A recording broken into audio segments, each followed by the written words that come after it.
আপনি আপনার সমস্যার কথা কাউকে বোঝাতে ব্যর্থ হয়েছেন, তারা বুঝে না। একমাত্র আল্লাহ ছাড়া আর কেউ জানে না আপনি কি মুসিবতে জীবন অতিবাহিত করছেন। আমাদের সকলেরই কোনো না কোনো সমস্যা রয়েছে। আল্লাহ নিজেই দুনিয়ার জীবনের এই বাস্তবতার কথা কোরআনে উল্লেখ করেছেন। তিনি বলেন, লাকাদ খলাকনাল ইনসানা ফি কাবাদ, নিশ্চয়ই আমি মানুষকে শ্রম নির্ভর রূপে সৃষ্টি করেছি। হয় আপনি মানসিকভাবে পরিশ্রান্ত, না হয় ইমোশনালি আপনি ক্লান্ত। অতিরিক্ত কাজের চাপে আপনি পরিশ্রান্ত, শারীরিকভাবে আপনি ক্লান্ত, স্বাস্থ্যগত দিক দিয়ে আপনি পরিশ্রান্ত, বয়সের ভারে আপনি ক্লান্ত। আপনার সমস্যা থেকে বের হয়ে আসার জন্য অনেক সমাধান খুঁজছেন, কিন্তু কিছুই কাজ করছে না। এভাবে আপনার সৃজনশীলতাও একসময় নষ্ট হয়ে যায়। আমরা সবসময় পরিশ্রান্ত জীবনযাপন করছি, আমরা প্রতিনিয়ত কোনো না কোনো সমস্যায় জর্জরিত। এই সমস্যাগুলো আমাদের চিন্তা শক্তির বেশিরভাগ অংশ দখল করে রাখে। অনেক সময় ইতিবাচক চিন্তা করার জন্য নিজের উপর জোর খাটাতে হয়, কারণ আপনি যদি জোর করে ইতিবাচক চিন্তা না করেন, তাহলে নেতিবাচক চিন্তাগুলো সবসময় এসে আপনার মাথায় জড়ো হয়ে থাকে। সব সমস্যা যেগুলো সমাধান দরকার, এগুলো নিয়েই আমরা সবসময় চিন্তামগ্ন থাকি। আল্লাহর সাথে আমাদের সম্পর্কগুলোর একটি হলো আমরা যেন আমাদের সমস্যাগুলো সমাধানের জন্য তার নিকট দোয়া করতে পারি। আমাদের যা যা দরকার আমরা যেন সেটা তার নিকট চাইতে পারি। তো আজ আমি যে বিষয়টি নিয়ে কথা বলতে চাই, এমন একটি সিক্রেট উপাদান যার মাধ্যমে আমরা আল্লাহর নিকট যা ইচ্ছা তাই চাওয়ার সামর্থ্য অর্জন করতে পারি। আমরা সবাই বিভিন্ন জিনিস আল্লাহর কাছে চাই, আর সেটা হতে পারে আল্লাহ এবং বান্দার মাঝে একান্ত গোপন কোনো ব্যাপার। আপনি যদি আসলেই আল্লাহর নিকট থেকে আপনার দোয়ার উত্তর আশা করেন, তাহলে কিছু শর্ত আগে পূরণ করতে হবে। আর তার মাঝে অন্যতম একটি গুরুত্বপূর্ণ ব্যাপার যা কোরআনের সর্বত্র বিশেষ জোর দেওয়া হয়েছে, তা হলো আমাকে এবং আপনাকে সবার আগে আল্লাহর নিকট নিঃশর্ত ক্ষমা চাইতে হবে। তার নিকট কোনো কিছু চাওয়ার পূর্বে আপনাকে ক্ষমা চাইতে হবে। আপনাকে ক্ষমা চাইতে হবে। আমার আপনার যে প্রয়োজনগুলো আছে সেগুলো চাওয়ার পূর্বে আমাদেরকে আল্লাহর নিকট পরিপূর্ণ আন্তরিকতার সাথে ক্ষমা চাইতে হবে। এটা শোনার পর আপনি হয়তো জিজ্ঞেস করতে পারেন, ক্ষমা চাওয়ার জন্য কোন দোয়া পড়তে হবে, বা ক্ষমা চাওয়ার জন্য শ্রেষ্ঠ দোয়া কোনটি? মানুষ বিভিন্ন অকেশনে বিভিন্ন রকমের দোয়া পড়ে। যেমন কোনো সন্তান সম্ভব বা মা এসে জিজ্ঞেস করে, কিছুদিনের মধ্যে আমার বাচ্চা হবে, এখন আমার বাচ্চার জন্য কোন দোয়াটি আমি পড়তে পারি? অথবা কেউ একজন এসে বলতে পারে যে আমি চাকরির ইন্টারভিউ দিতে যাচ্ছি, কোন দোয়াটি আমি এখন পড়তে পারি? আমাকে বিশেষ বিশেষ সময় উপলক্ষে বিশেষ বিশেষ দোয়া প্রদান করুন। আমি আপনাদের বলছি, বিশেষ সময়ের ওই দোয়াগুলো অবশ্যই গুরুত্বপূর্ণ, কারণ সেগুলো পবিত্র এবং আল্লাহর কাছ থেকে অবতীর্ণ। কিন্তু সকল সমস্যার ক্ষেত্রে কমন দোয়া হলো, যে একটি দোয়া আপনার সকল সমস্যা দূর করবে, তা হলো সত্যিকার অর্থে আল্লাহর নিকট ক্ষমা প্রার্থনা করা। নূহ আলাইহিস সালাম তার জাতিকে আল্লাহর নিকট ডেকেছিলেন 900 বছরেরও বেশি সময় ধরে। তিনি তাদের নিকট অবিরাম দাওয়াত দিয়ে গেছেন।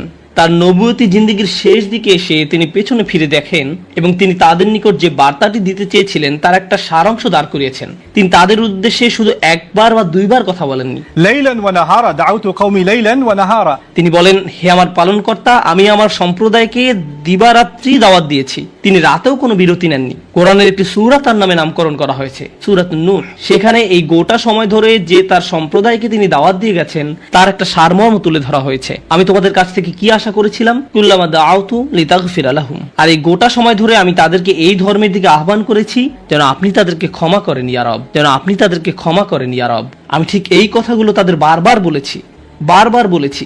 ফাকুলতু ইস্তিগফারু রাব্বাকুম, অতবার বলেছি তোমরা তোমাদের পালনকর্তার ক্ষমা প্রার্থনা করো।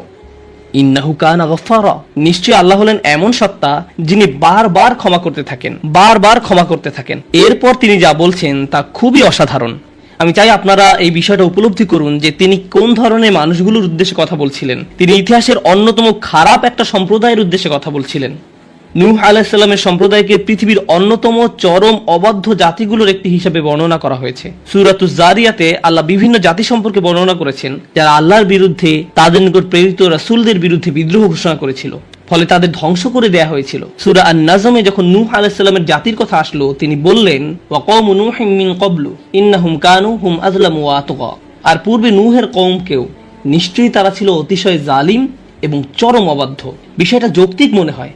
অন্য সকল নবীর মতো শুধু এক প্রজন্মের জন্য তাদের নবী ছিলেন না, প্রতি শতাব্দীতে 3-4 প্রজন্ম মানুষের জন্য শতাব্দীর পর শতাব্দী ধরে তাদের একজন নবী ছিল।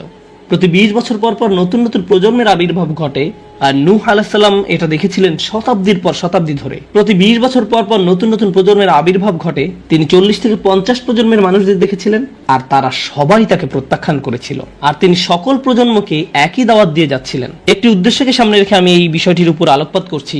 তিনি চরম অবাধ্য এক জাতির উদ্দেশ্যে কথা বলছিলেন। তাদের নিকট তিনি কি প্রস্তাব তুলে ধরেন? তিনি বলেন, ইস্তিগফারু রাব্বাকুম, তোমাদের রবের ক্ষমা প্রার্থনা করো। ইন্নাহু কানা গফফারা, তোমরা বারবার আল্লাহর অবাধ্যতা করছিলে, তিনি বারবার ক্ষমা করতে থাকেন। তোমরা বারবার আল্লাহর অবাধ্যতা করছিলে, আল্লাহ বারবার ক্ষমা করতে থাকেন।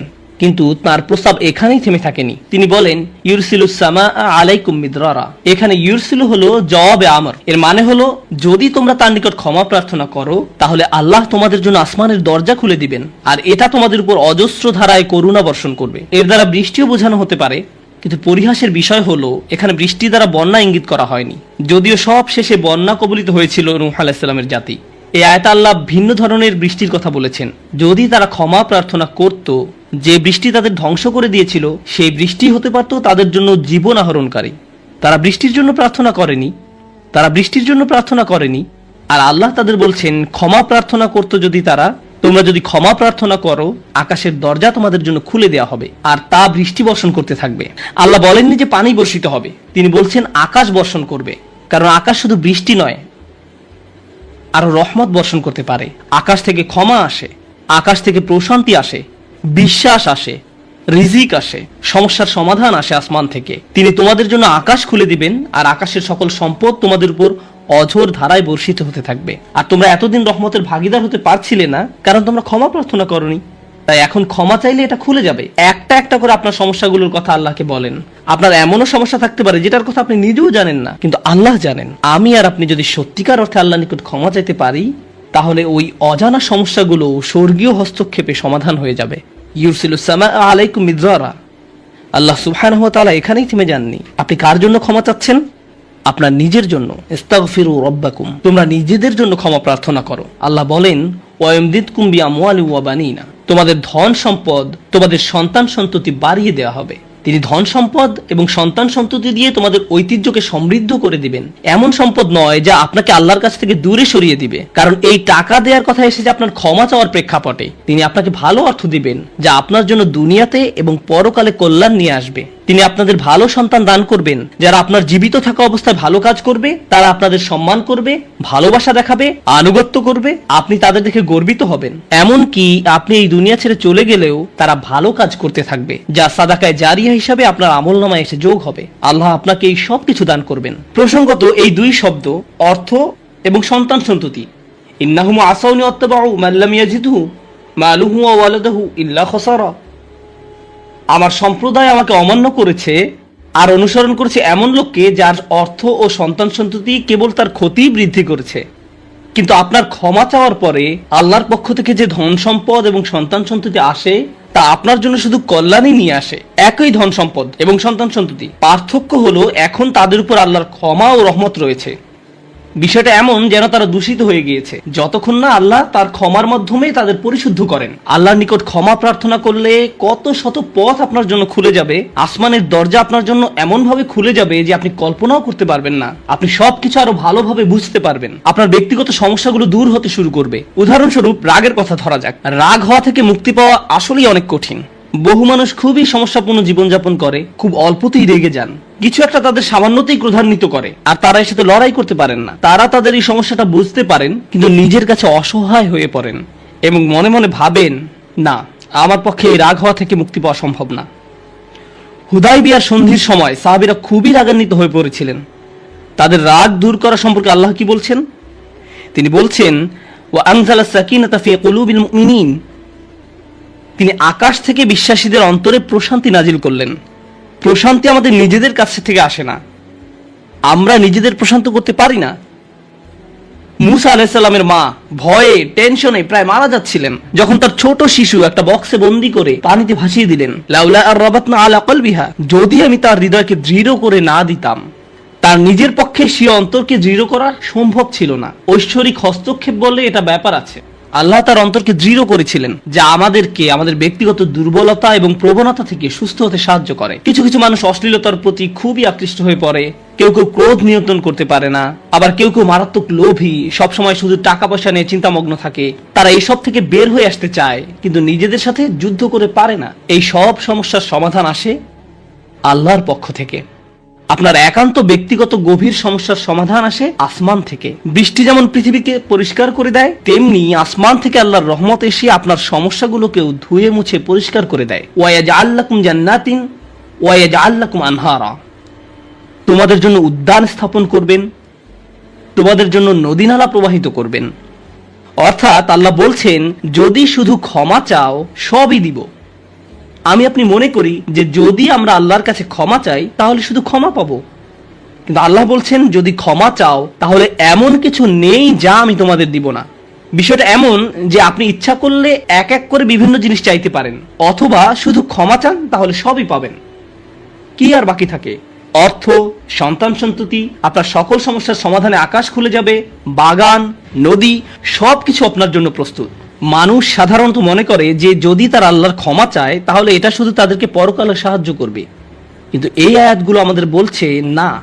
এই আয়াতগুলো আমাদেরকে বলছে যে না, আল্লাহ শুধু আমাদেরকে পরকালেই সাহায্য করবেন তা নয়, তিনি আমাদেরকে এই দুনিয়াতেও সাহায্য করবেন। একবার হজের কথা চিন্তা করুন। আমার আপনার জন্য হজের সবচেয়ে বড় অনুপ্রেরণা হলো আমাদের অতীতের সকল গুনাহ মাফ করে দেওয়া হবে। আমরা নতুন করে আবার শুরু করতে পারবো। যে কাপড়ে আপনি কবরে শায়িত হওয়ার কথা, সেরকম একটি কাপড়ে আপনি হজে যান। এমনকি হজের সময় যখন আমরা মার্চ করি সেই সম্পর্কে বলা হয়েছে, সুম্মা আফিদু মিন হাইসু আফদান নাস ওয়াস্তাগফিরুল্লাহ। অতঃপর তোমরা প্রত্যাবর্তন করো যেখান থেকে মানুষরা প্রত্যাবর্তন করে, এবং আল্লাহর কাছে ক্ষমা চাও। হজের মূল বিষয় হলো আল্লাহর নিকট ক্ষমা চাওয়া। এটাই হজের মূল উদ্দেশ্য। আর সেই হজের সময় আমরা কি দোয়া করি? রব্বানা আতিনা ফিদ দুনিয়া হাসানা ওয়া ফিল আখিরাতি হাসানা ওয়া ফিল আখিরাতি হাসানা। প্রতিটি তাওয়াফে একই দোয়া পাঠ করা হয়, যা কোরআনে মাজিদে এসেছে। রব্বানা আতিনা ফিদ দুনিয়া ওয়া ফিল আখিরা রব্বানা আতিনা ফিদ দুনিয়া হাসানা ওয়া ফিল আখিরাতি হাসানা। আমাদেরকে এই দুনিয়ার কল্যাণ এবং পরকালের কল্যাণও দান করুন। অন্য কথায়, এই দুনিয়ায় আমাদেরকে এমন কল্যাণ দান করুন যা পরকালের কল্যাণকে নিশ্চিত করবে। এরকম কিছুর অস্তিত্ব রয়েছে, আর এই সব কিছু আমরা তখনই পাবো যখন আমি আপনি আন্তরিকতার সাথে আল্লাহর নিকট ক্ষমা চাইব। খুতবার এই অংশটার উদ্দেশ্য ছিল আপনাদের নিকট ক্ষমা চাওয়ার কিছু উপকারিতা তুলে ধরা, ক্ষমা চাওয়ার লক্ষ্য বর্ণনা করা। কিন্তু আমরা এখনো বলিনি যে কিভাবে ক্ষমা চাইব। কেউ কেউ কৃত্রিম উপায়ে ক্ষমা চায়, আস্তাগফিরুল্লাহ আস্তাগফিরুল্লাহ আস্তাগফিরুল্লাহ। কারো কারো জন্য এটা এত নকল যে একবার আলী রাদিয়াল্লাহু তাআলা আনহু একজনকে এরূপ করতে দেখে বললেন, তোমার ইস্তেগফারেরও ইস্তেগফার প্রয়োজন। এর মাধ্যমে শুধু জিহ্বার ব্যায়ামই হয়, আর কিছু না। আমি এখন আপনাদের এমন একটি বিষয়ের কথা বলবো যা আমাদেরকে আল্লাহর নিকট ক্ষমা চাওয়া থেকে বিরত রাখে। বিষয়টা একজনের কাছে কতটুকু প্রত্যাশা করা হয় তার সাথে সম্পর্কযুক্ত। কিছু কিছু মানুষ মনে মনে এই সিদ্ধান্ত উপনীত হয়ে যায় যে আমি সারা জীবন ধরে অসংখ্য পাপে নিমজ্জিত ছিলাম, আল্লাহ মনে হয় আমাকে খুব একটা পছন্দ করেন না। কোনো কোনো মানুষ এমনকি এতদূর পর্যন্ত চলে যায় যে বলে ওঠে, আল্লাহ আমাকে পছন্দ করেন না, আল্লাহ আমার উপর খুবই রাগান্বিত। আমি জানতাম আল্লাহ এই কাজগুলো আমাকে করতে নিষেধ করেছেন, কিন্তু তারপরেও আমি করেছি। শুধু একবার নয়, বহুবার এই খারাপ কাজগুলো করেছি। সুতরাং আল্লাহর ভালো মানুষের তালিকায় আমি নেই, আমার নামাজের কোনো দাম নেই। মানুষ যখন নিজের সম্পর্কে এইরকম ধারণা পোষণ করে তখন সে কি করে জানেন? আমি তো খুবই খারাপ মানুষ। আপনি কি আমার জন্য একটু দোয়া করতে পারবেন? কারণ আমি ইতিমধ্যে দোয়া করার যোগ্যতা হারিয়ে ফেলেছি। এখন আপনাকে আমার জন্য দোয়া করতে হবে, কারণ আমি আশা করছি আল্লাহ অন্তত আপনার দোয়া কবুল করবেন। এতে হয়তো আমার একটা সুযোগ তৈরি হতে পারে, কারণ আমার কথা তিনি শুনবেন না। আপনাদেরকে আবার একটু পিছনে নিয়ে যাই। নূহ আলাইহিস সালাম কাদের কাছে আল্লাহর নিকট ক্ষমা চাওয়ার এই প্রস্তাব তুলে ধরেছিলেন? নূহ আলাইহিস সালাম কি এমন মানুষদের নিকট এই প্রস্তাব তুলে ধরেছিলেন যারা সারা রাত মসজিদে কাটাতো, যারা প্রতি বছর হজ পালন করতে যেত, রোজা রাখতো এবং অন্যান্য সৎ কাজ করত? না, নূহ আলাইহিস সালাম ক্ষমা পাওয়ার এই প্রস্তাব তুলে ধরেন ইতিহাসের অন্যতম একটি বিদ্রোহী সম্প্রদায়ের প্রতি, যারা প্রজন্মের পর প্রজন্ম ধরে বিদ্রোহী ছিল। তিনি তাদের বলেন, তোমরা যদি শুধু ক্ষমা চাও, আল্লাহ শুধু তোমাদের ক্ষমা করবেন তাই নয়, বরং তিনি তোমাদের জন্য আকাশের ধনভাণ্ডার খুলে দেবেন। নিজের সম্পর্কে এমন বলবেন না যে আমি অনেক দূরে হারিয়ে গেছি, যদি কিছু হয় তা হবে আমার মায়ের দোয়াতে বা অন্য কারো দোয়াতে। আপনার মনের এমন অবস্থার সুযোগ গ্রহণ করে শয়তান। মানুষের মনের হতাশাজনক পরিস্থিতির সুযোগ গ্রহণ করে শয়তান, আর এর মাধ্যমে তাকে শিরকে নিমজ্জিত করে। এই হতাশা শিরকের একটি দরজা। কেন জানেন? তখন মিথ্যা ধর্ম আসে এবং আপনাকে বলে আপনি তো অনেক বড় পাপী, আপনার পক্ষে ক্ষমা পাওয়া সম্ভব নয়। যিশুকে বলুন আপনাকে ক্ষমা করে দিতে। আপনি যিশুর সাথে ভালো সম্পর্ক করুন, তিনি আল্লাহর সাথে আপনার সম্পর্ক ভালো করে দিবেন। আল্লাহ এবং আপনার মাঝখানে যিশু এসে দাঁড়াবে, অথবা তারা অন্য কাউকে মাঝখানে দাঁড় করাবে, বলবে অমুক পীর, তার কবরের কাছে গিয়ে কিছু চকলেট রাখো। তাহলে তিনি আল্লাহকে বলবেন আপনার সমস্যার সমাধান করে দিতে। আপনি এখন আল্লাহর সাথে কথা বলতে পারবেন না, কিন্তু ওই পীর তিনি আল্লাহর প্রিয় বান্দা, তাই আপনি তার মাধ্যমে আল্লাহর কাছে আপনার দরখাস্ত পেশ করুন। এভাবে শিরকের দরজা খুলে যায়। অন্য কথায়, আল্লাহর সাথে আমাদের সরাসরি যোগাযোগের মূল বিষয়টি তাওহীদের মানেই হলো সরাসরি যোগাযোগ। লা ইলাহা ইল্লাল্লাহ একই কথা বলে। আর এই সব কিছুর মূল কথা হলো আপনার যা প্রয়োজন তা সরাসরি আল্লাহর নিকট প্রার্থনা করুন। যে বিষয়টি আমাদের সকল প্রয়োজন পূরণ করবে তা হলো আল্লাহর নিকট ক্ষমা প্রার্থনা করা। এখন এই ক্ষমা চাওয়াটা দুই ভাবে হয়ে থাকে, জিহ্বার মাধ্যমে ক্ষমা চাওয়া এবং অন্তরের মাধ্যমে ক্ষমা চাওয়া। মানুষ সাধারণত নিজের পক্ষে যুক্তি দিয়ে থাকে। আমি যদি কোনো কারণে আপনার সমালোচনা করি, যেমন ধরুন কাউকে বললাম এই যে আমি আপনাকে অমুক অমুক কথা বলতে শুনেছি, সে তাৎক্ষণিক হয়তো বলে উঠবে এক্সকিউজ মি, আমি এমনটা বোঝাতে চাইনি, আপনি তো পুরো ঘটনাটা জানেনই না। আপনি সাথে সাথে নিজের পক্ষে যুক্তি দিতে শুরু করেন, আত্মরক্ষামূলক হয়ে ওঠেন। বালিল ইনসানু আলা নাফসিহি বাসীরা ওয়ালাউ আলকা মাআযিরা। মানুষ নিজের সম্পর্কে সুধারণা পোষণ করে, তারা প্রচুর অজুহাত দেখায়। আপনি যদি আসলেই আল্লাহর ক্ষমা চান, আপনাকে নিরিবিলি একটা সময় খুঁজে পেতে হবে। যদি আরবিতে দোয়া করতে না পারেন কোনো সমস্যা নেই, আপনি শুধু পাঞ্জাবি, বাংলা, বাহাসা বা উর্দু জানেন, কোনো ব্যাপার না।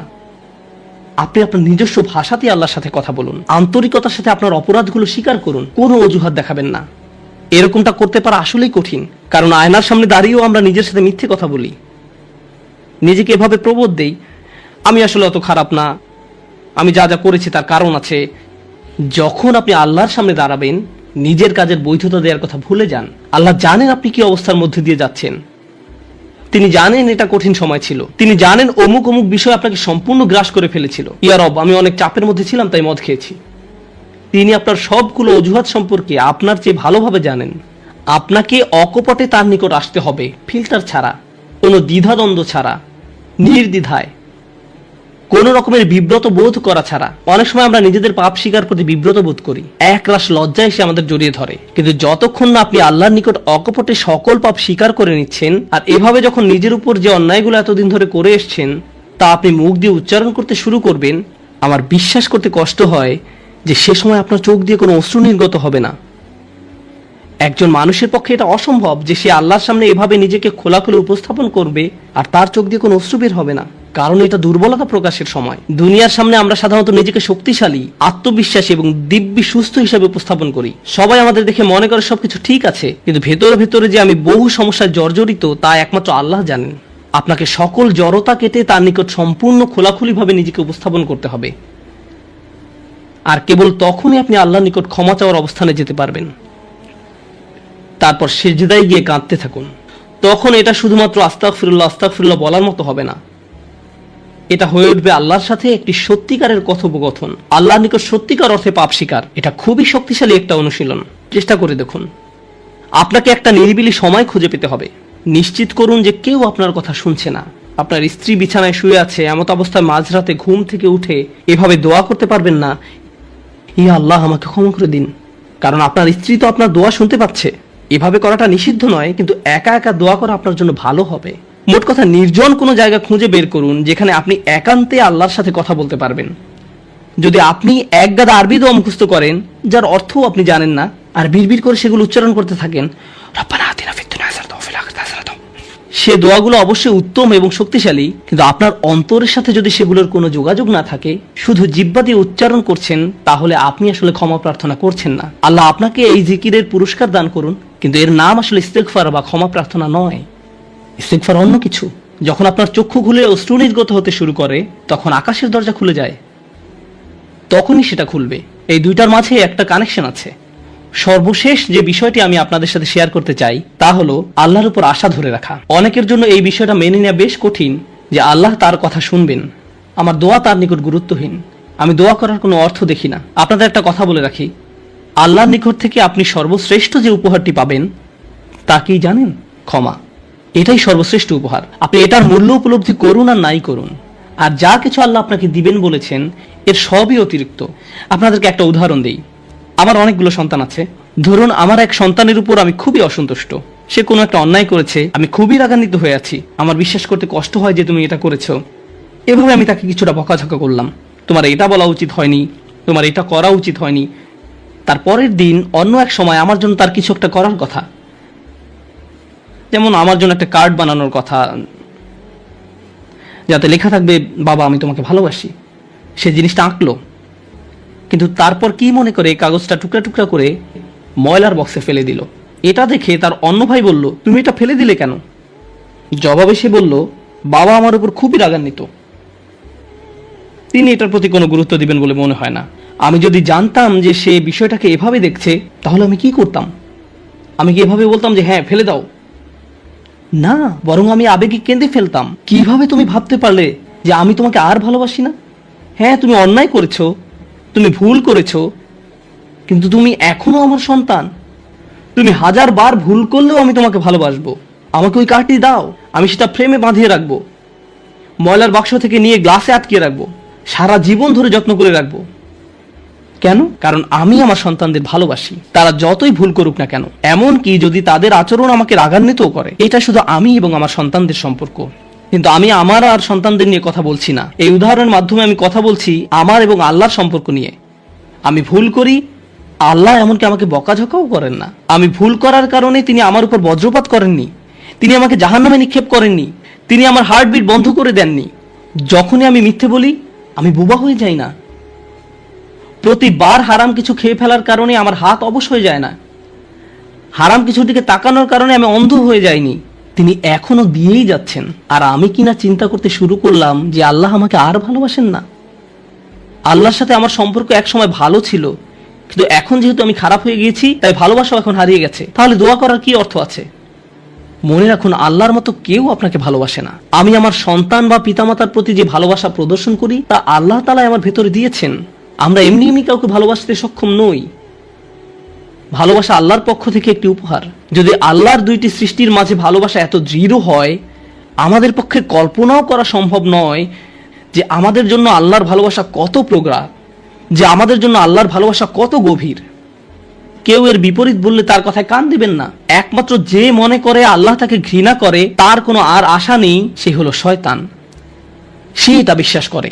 তার ক্ষমা চাওয়ার কোনো কারণ নেই, কারণ তার সকল আশা হারিয়ে গেছে, আর সে নিজের সম্পর্কে এটা মেনে নিয়েছে। এখন আপনি যদি নিজের সম্পর্কে এরকম মনে করেন, তাহলে কার পথ আপনি অনুসরণ করছেন? একবার চিন্তা করে দেখুন। যদি আদম আলাইহিস সালাম জান্নাতে থাকা অবস্থায়, আর জান্নাতের চেয়ে উত্তম কোনো জায়গা তো আর আপনার পক্ষে থাকা সম্ভব নয়। তারপর তিনি একটি ভুল করলেন, আর আল্লাহ আযজা ওয়া জাল্লা তাকে দুনিয়াতে পাঠিয়ে দিলেন। এখন আদম আলাইহিস সালাম যদি এরকম চিন্তা করতেন, আমার এত বড় একটা ডিমোশন হয়ে গেল, আমি কিভাবে আল্লাহর সাথে আবার কথা বলবো? আমি তাকে এত হতাশ করার পর কিভাবে কথা বলবো? কিন্তু আল্লাহ তাকে শিখিয়ে দিলেন কি করতে হবে, কিভাবে তার অন্তর আবার ঠিক করতে হবে। রব্বানা যালামনা আনফুসানা ওয়া ইল্লাম তাগফির লানা ওয়া তারহামনা লানাকুনান্না মিনাল খাসিরিন। জান্নাতের তুলনায় দুনিয়া তো কিছুই না। তিনি জান্নাত থেকে দুনিয়ায় এলেন, এত দূর নেমে আসা সত্ত্বেও এখনো তিনি আল্লাহর নিকটেই আছেন। এই শব্দগুলোই আল্লাহর সাথে তার সম্পর্ক আবার জুড়ে দিল। দোয়ার উপর আস্থা হারাবেন না। এত দূর নেমে আসা সত্ত্বেও এখনো তিনি আল্লাহর নিকটেই আছেন। আন্তরিকভাবে আল্লাহর কাছে কিভাবে দোয়া করবেন, তার প্রস্তুতি এখনই শুরু করুন। মনে রাখুন, আল্লাহ আপনাদের সবার দোয়া শুনবেন। উজিবু দাওয়াতাদ দাঈ ইযা দান। এই ঘোষণাটি রমজান মাসের। আমি আহ্বানকারীটাকে সাড়া দেই যখন সে আমাকে ডাকে। এটা আল্লাহর অঙ্গীকার। আর আমি আপনি 1 নম্বর যে দোয়াটি করব, তা হলো ক্ষমা চাওয়ার দোয়া। আল্লাহ আমাদেরকে এমন মানুষে পরিণত করুন যারা সত্যিকার অর্থে ক্ষমা চায়। আল্লাহ আমাদের। আজকের এই আলোচনাটি এই সপ্তাহে একজনের প্রশ্ন দ্বারা অনুপ্রাণিত। একজন আমার কাছে এসে বলল, বাল্যকাল থেকে আল্লাহ আযজা ওয়া জাল্লার সাথে তার গভীর সম্পর্ক ছিল। আমাদের অন্তরে যেটুকু ক্ষুদ্র আলো এখনো পর্যন্ত বর্তমান আছে, তা কিভাবে দিন দিন আরো শক্তিশালী করব? আল্লাহ নিজেই বলেন, আলাম ইয়ানিল্লাযীনা আমানু আন তাখশা কুলুবুহুম লিযিকরিল্লাহ। অর্থাৎ যারা মুমিন, তাদের জন্য কি আল্লাহর স্মরণে এবং যে সত্য অবতীর্ণ হয়েছে তার কারণে হৃদয় বিগলিত হওয়ার সময় আসেনি? সত্যিকার অর্থে আল্লাহকে স্মরণ করলে অন্তর নরম হবে। আপনার অন্তর যত বেশি আল্লাহকে স্মরণ করবে, কারণ আল্লাহ নূরুস সামাওয়াতি ওয়াল আরদ, আল্লাহ নবমণ্ডল এবং ভূমণ্ডলের নূর। আল্লাহকে আমরা যত বেশি স্মরণ করব, তত বেশি আমাদের অন্তরে নূর ধারণ করতে পারবো। তাই তিনি বলছেন আল্লাহকে স্মরণ করো। এরপর তিনি বলেন কিভাবে তুমি আল্লাহকে স্মরণ করবে। আরবিতে এটাকে আতফে বায়ান বলা হয়। অমা নাযালা মিনাল হক, যে সত্য অবতীর্ণ হয়েছে তার কারণে হৃদয় বিগলিত হওয়া উচিত। ওহির কারণে, কোরআনের কারণে। কোরআন নিয়ে গভীর চিন্তা করুন, কোরআনের মাধ্যমে আল্লাহকে স্মরণ করুন। যখন কোরআনের আয়াত তেলাওয়াত করবেন, তখন কান্নাকাটি করুন। আল্লাহ যে উপহারটি আপনাকে দান করেছেন, আপনার জীবনে তার অর্থ কি তা নিয়ে চিন্তা করুন। কোরআনেই শুধু আল্লাহকে জ্যোতি হিসাবে উল্লেখ করা হয়নি, কোরআনকেও জ্যোতি হিসাবে উল্লেখ করা হয়েছে। ফাআমিনু বিল্লাহি ওয়া রাসূলিহি ওয়া নূরিল্লাযী আনজালনা। কোরআনে শুধু আল্লাহকে জ্যোতি হিসাবে উল্লেখ করা হয়নি, কোরআনকেও জ্যোতি হিসাবে উল্লেখ করা হয়েছে। সরাসরি কোরআনকে নূর বা জ্যোতি বলা হয়েছে। অতএব তোমরা আল্লাহ, তার রসুল এবং অবতীর্ণ নূরের প্রতি বিশ্বাস স্থাপন করো। আপনার নিজের ব্যক্তিগত উন্নতির জন্য কোরআনের সাথে যে সময় ব্যয় করেন, যখন আমরা বসে কোরআন পড়ব, গভীরভাবে ভাবব যে আমাদের প্রভু আমাদের কি বলছেন, তাহলে এই অনুশীলন আমাদের হৃদয়কে আলোকিত করে তুলবে। আর আমাদের জীবনে এই আলোর চেয়ে দামি কোনো সম্পদের অস্তিত্ব নেই। আমরা এখন এর মূল্য বুঝতে পারছি না, কিন্তু সেদিন এর মূল্য বোঝা যাবে যেদিন আমাদের চারপাশ গহীন অন্ধকারে নিমজ্জিত থাকবে। আমাদের বক্ষ এবং ডান হাত থেকে নির্গত আলো ছাড়া আর কোনো আলো থাকবে না, কোনো আলো থাকবে না। ولا يكونوا كالذين أوتوا الكتاب من قبل فطال عليهم الأمد فقست قلوبهم وكثير منهم فاسقون। তারা তাদের মতো যেন না হয় যাদেরকে পরীক্ষার মাঝে আপনি সুখী নন। যারা ব্যায়াম করেন তারা তাতে সুখ পান না। হ্যাঁ, ফলাফল দেখে তারা অবশ্যই সুখী হন, কিন্তু ঘাম ঝরানো পরিশ্রম করার সময় নিশ্চয়ই তারা সুখী নন। নিজের চেহারা দেখলেই বুঝতে পারবেন, ঠিক যেন সিলভেস্টার ট্যালনের মতো। যাই হোক, তাহলে সবচেয়ে নিম্ন স্তরের আকাঙ্ক্ষা কি? সুখ। আসুন এবার পরের ধাপ দেখি। পরের ধাপ মানে এটা অর্জন করতে আরো চেষ্টা করতে হয়। আর আমার বর্ণনায় আমি যতই উপরের ধাপে যাব, সেটা অর্জনের জন্য ততই কষ্ট করতে হবে। তো এর পরের ধাপ হলো কুল দেখানোর আকাঙ্ক্ষা। এটা সুখের আকাঙ্ক্ষা নয়, আকাঙ্ক্ষা হলো কুল হওয়ার। কুল হওয়া মানে হলো কেউ আমাকে নিয়ে ঠাট্টা করবে না, আমি বাকি সবার মতোই হব। কেউ আমাকে নির্দেশ করে বলবে না যে তুমি এমন কাপড় কেন পরছো, এমন কথা কেন বলছো, তোমাকে এমন দেখাচ্ছে কেন, তুমি এভাবে চলো কেন, ওদের সাথে কেন মেশো, এটা কেন কিনছো, ওটা কেন করছো, গাড়ি কেন চালাও। আপনাকে আলাদা করে ভাববে, আপনি এটা চান না। আপনি যে কোনোভাবে সবার সাথে মিশে যেতে চান এবং কারো সমালোচনার বস্তু হতে চান না। আপনি অদৃশ্য হয়ে যেতে চান বাকি সবার মাঝে, যেন আপনাকে বাকি সবার মতো কুল ভাবা হয়। আর এই জন্য পরিশ্রম করতে হয়।